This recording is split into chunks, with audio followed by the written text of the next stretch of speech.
When the ancient people lived in the forests of central Germany, there grew a giant tree with huge limbs branching outwards. It was the thunder oak of the war god Thor.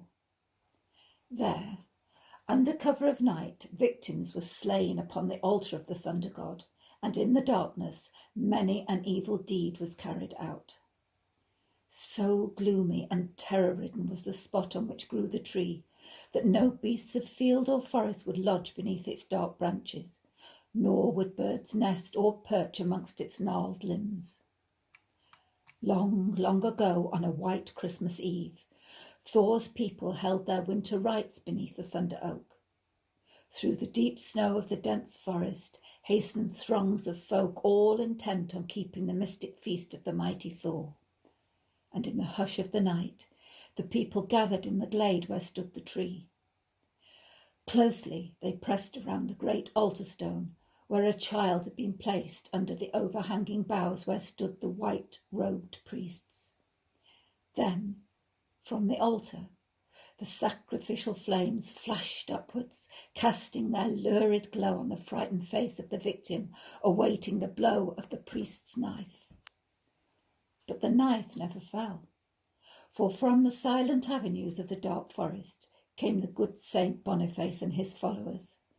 Swiftly the saint drew from his girdle a shining axe, and fiercely he smote the thunder oak, hewing a deep gash in its trunk. And whilst Thor's folk gazed in horror and wonder, the bright blade of the axe circled faster and faster, and the flakes of wood flew far and wide from the deepening cut in the body of the tree.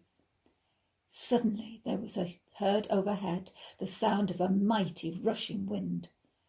A whirling blast struck the tree. It gripped the oak from its foundations, and backward it fell like a tower, groaning as it split into pieces. But just behind it, unharmed in the ruin, and in the silence of the forest, stood a young fir tree, pointing its green spire to the sky. Saint Boniface dropped his axe and turned to speak to the people, and joyously his voice rang out through the crisp winter air. This little tree, a young child of the forest, shall be your special tree tonight.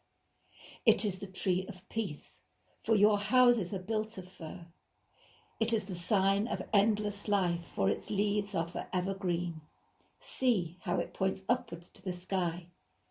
Gather about it, not in the wild wood, but in your own homes.